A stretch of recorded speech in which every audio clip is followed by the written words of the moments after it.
देश के राष्ट्रपिता गांधी ने ग्रामीण स्वराज का सपना देखा था।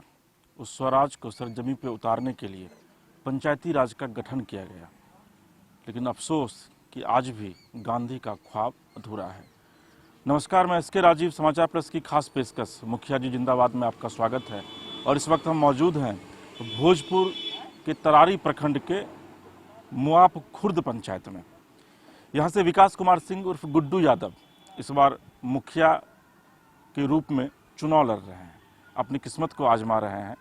इस पंचायत की आबादी 8,000 के करीब है, महिला और पुरुष 4-4 हज़ार के करीब हैं। और यहाँ के निवर्तमान मुखिया अनिल कुमार हैं, जो पिछले 5 साल से यहाँ बतौर मुखिया इस इलाके पे राज कर रहे हैं। हमारे साथ बात करने के लिए मौजूद हैं विकास कुमार सिंह उर्फ गुड्डू यादव जी। युवा हैं, निश्चित तौर पर उम्मीदें इस इलाके के लोगों को काफ़ी होंगी गुड्डू जी से। और हम जब इस कार्यक्रम को कर भी रहे हैं तो यहाँ पर युवाओं की भारी भीड़ भी देखी जा रही है। गुड्डू जी, सबसे पहले आपका बहुत स्वागत है हमारे खास कार्यक्रम मुखिया जिंदाबाद में। गुड्डू जी, किन मंसूबों को लेकर आप मुखिया के चुनाव में मैदान में उतरे हैं? पहले तो आपके चैनल के माध्यम से मैं बहुत धन्यवाद देना चाहता हूं कि आप पटना से चलकर आए मेरे वहाँ पंचायत खुर्द को दिखाने के लिए। आपको तहे दिल से हम धन्यवाद देना चाहते हैं। और पिछला हम चुनाव लड़े थे, कुछ वोट से हम पीछे हो गए। अभी अनिल जी हैं इस मैंने पंचायत के मुखिया हैं। और मेरा मनसूबा, अभी हमारा पंचायत बहुत पीछे है सर। अभी आप पंचायत में अभी गए, आप गांव में देखें, अभी बहुत अभी पीछे है मेरा पंचायत। चाहे नली के माध्यम से देखिए, गली देखिए या शिक्षा देखिए, बहुत मेरा अभी पिछड़ा हुआ पंचायत है।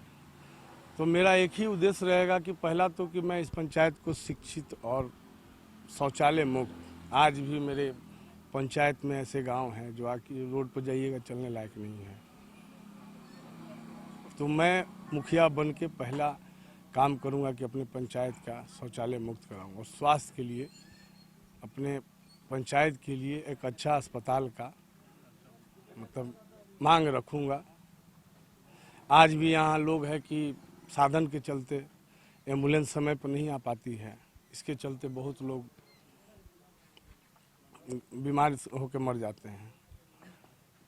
तो मेरा शिक्षा, स्वास्थ्य और शौचालय मुक्त, काहे कि जब तक समाज स्वच्छ नहीं रहेगा, वातावरण स्वच्छ नहीं रहेगा, कुछ नहीं कर सकते हैं आप। तो इसके लिए पहले स्वच्छता बहुत जरूरी है। गुड्डू जी, प्रधानमंत्री स्वच्छता अभियान क्या आपके यहाँ नहीं चल रहा है? कहाँ, कुछ भी नहीं है, सिर्फ पेपर पर है। आप चल के ग्राउंड रिपोर्ट देख लीजिए। आप मेरे पंचायत में चलिए, आप लोग से पूछ लीजिए कि कितने लोगों को मिला है, कितने लोगों को इसका मतलब कुछ नहीं है। अभी भी आप रास्ता पर चलिए, शौचालय का पैसा प्रधानमंत्री दिए, बहुत अच्छी बात है, मैं उनको धन्यवाद देना चाहता हूँ, लेकिन कुछ नहीं। अभी भी आप रास्ता पर जाइए, पूरा शौच से भरा हुआ रास्ता है। कहाँ घर में शौचालय कहाँ बना है? सारा चीज़ वही है, मकान के नाम पर दिखिए रहे हैं, लूट मचा हुआ। इंदिरा आवास गरीबों के लिए मिलता है, लेकिन यहाँ दिया जा रहा है जिसके पास पैसा है। तो जिसके पास पैसा रहेगा उसी को तो मिलेगा। गुड्डू जी, हमको याद है कि एक बार मैं आपके गांव गया हुआ था, तो उस गांव में नाला कहीं भी नज़र नहीं आया और पानी पूरा सड़कों पे बह रहा था, मुझे याद है। और अभी क्या स्थिति है? और जिस तरह की आप बात बता रहे थे कि मुख्यमंत्री जो नल जल योजना है उसकी क्या स्थिति है, मुख्यमंत्री ग्रामीण सड़क योजना की आपके यहाँ क्या स्थिति है? मेरे यहाँ तो स्थिति क्या, मतलब 13 वार्ड वही हाल है। हमारे गांव में 2 वार्ड हैं, जिसमें एक वार्ड का तो चल रहा है, थोड़ा पानी बहुत आता है, फिर भी उतना बढ़िया स्थिति नहीं है। बाकी 13 वार्ड में कहीं पर भी कुछ व्यवस्था नहीं। नल जल सिर्फ आपको पेपर पर दिखेगा। आप जमीनी स्तर से जाइएगा, कहीं टंकी नहीं है, कहीं पाइप लगा के नल लगा दिया गया है। तो ये सब चीज़ है, सब सिस्टम जो है, सब चीज़ मिला हुआ है। कहीं पर भी आप एक हमको नल से दिखा दीजिए कि पानी निकलता हो, नल जल। कहीं वार्ड में 30 लाख, कहीं 32 लाख, 40-40 लाख रुपया इस वार्ड में पैसा आया है। सभी लोग, हम गांव में अकेले प्रत्याशी हैं। पूरे गांव में मैं अकेला चुनाव लड़ रहा हूँ। मेरे गांव में भी वही हाल है।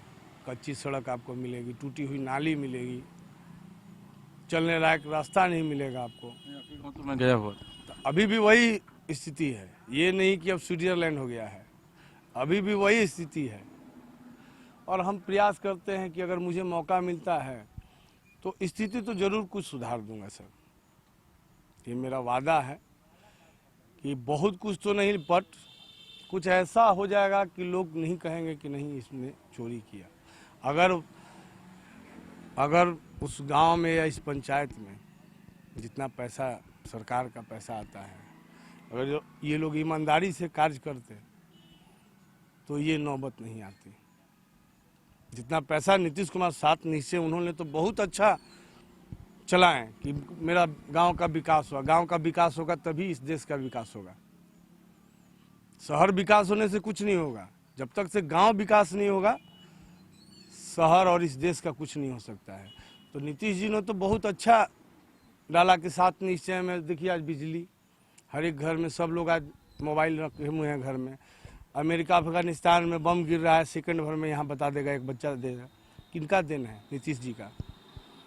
रास्ता नहीं था, हम लोग 5 घंटा में पहुँचते थे पटना से घर। अभी हम लोग रास्ता, बिजली, घर में देखिए पंखा, सब उनका देन है। उनका तो बनाया हुआ अच्छा है, लेकिन यहाँ जो जमीनी स्तर पर जो करने वाले हैं ये लोग तो हैं।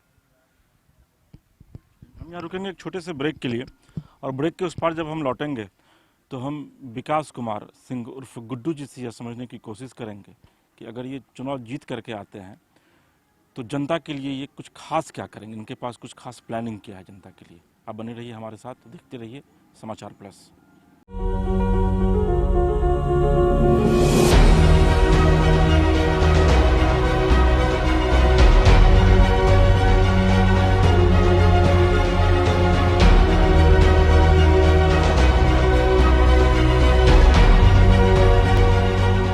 ब्रेक के बाद फिर से आपका स्वागत है हमारे खास कार्यक्रम मुखिया जी जिंदाबाद में। इस वक्त हम मौजूद हैं और हमारे साथ बात करने के लिए मौजूद हैं विकास कुमार सिंह उर्फ गुड्डू जी।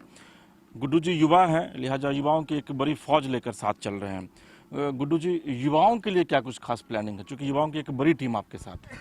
देखिए, युवाओं के लिए देख ही रहे हैं, नौकरी का बहुत बड़ा, हम अपने स्तर से जितना भी आज भी नवयुवक है बाहर, या हम इन लोग को बताते हैं कि भैया आज बहुत सा स्कीम आया हुआ है रोजगार का।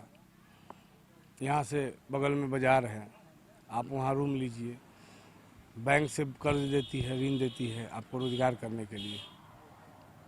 जो बेरोजगार युवा हैं उन लोग को मैं प्रोत्साहित करता हूँ कि आप लोग एक दुकान लीजिए, मैं काम करूँगा कि मैं चल के बैंक में आपके अफसर से बात करने का, और जो पैसा मैं आपको दिलवा के आप दुकान उसको ओपन कीजिए और उससे कमा के उस पैसा को धीरे धीरे आप भरिए।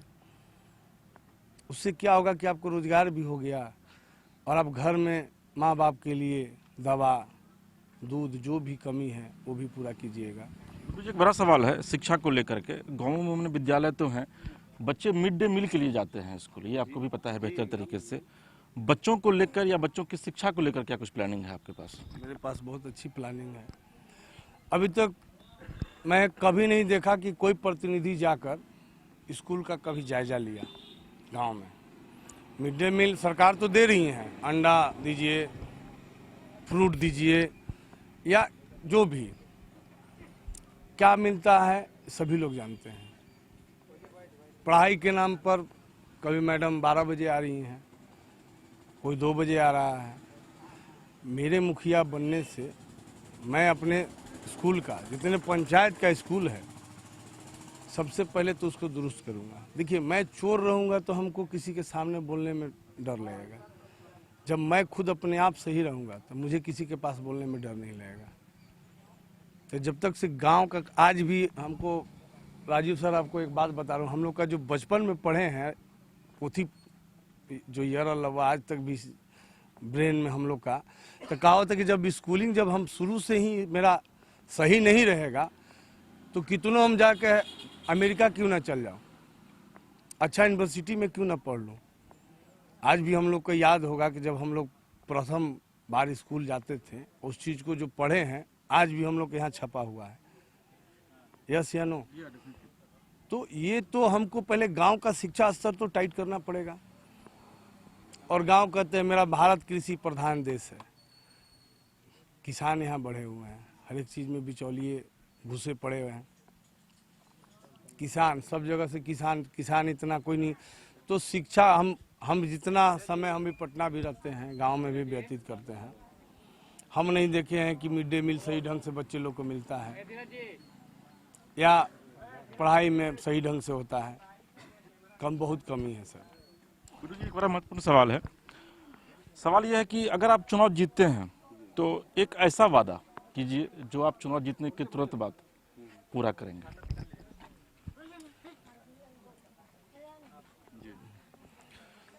वादा तो नहीं कर सकते हैं सर, ये तो समय बताएगी। वादा तो झूठे लोग करते हैं कि मैं वादा कर दिया अभी चुनाव का फंडा करने के लिए कि मैं ये कर दूंगा, ताजमहल बना दूंगा, और चुनाव जीते या जाके बैठ गए और जनता को पहचाने नहीं। ये समय बताएगी सर कि मैं अपने जनता के लिए, ये मेरा परिवार है। जैसे मुखिया का अर्थ क्या होता है सर? एक घर का मुख, जैसे घर का, और उसे पूरे घर का दुख और सुख का उसको देखना पड़ता है। बेटा का एग्जाम का पैसा देना है तो उस मुखिया कहाँ से लाएगा? वो भीख मांग के लाए या कहीं से लाए, उसको देना है। उसी तरह से मैं मुखिया बनता हूँ तो मेरा पूरा पंचायत मेरा घर का सदस्य है, चाहे अमीर हो चाहे गरीब हो। तो मैं वादा नहीं करूँगा सर, ये समय बताएगी कि मैं अपने जनता के लिए और अपने परिवार के लिए क्या करूँगा। फिर हम लोग एक बार बैठेंगे जीत के बाद और फिर मैं बताऊंगा कि सर पहला काम मैंने ये किया। इस पर आपको भी गर्व करना पड़ेगा कि नहीं, गुड्डू जी ने बिना बोले हुए ये काम किया। चलिए, गुड्डू जी हैं, युवा हैं, और देश के प्रधानमंत्री नरेंद्र मोदी भी यह कहते हैं कि यह देश युवाओं का है, लिहाजा युवाओं को नेतृत्व भी करना चाहिए। हालांकि अब इनके पंचायत की जनता आने वाले दिनों में यह फैसला करेगी कि इनको अपने पंचायत का नेतृत्व इनके हाथों में देती है या नहीं देती है। लेकिन विकास जी अलियास गुड्डू जी यह जरूर कहते हैं कि वह जनता से कोई वादा नहीं करेंगे। जब चुनाव जीत कर आएंगे तो फिर जनता उन्हें खुद बताएगी कि उन्होंने जनता के लिए क्या कुछ किया है। तो फिलहाल इसके राजीव को दीजिए इजाज़त। आप देखते रहिए समाचार प्लस। नमस्कार।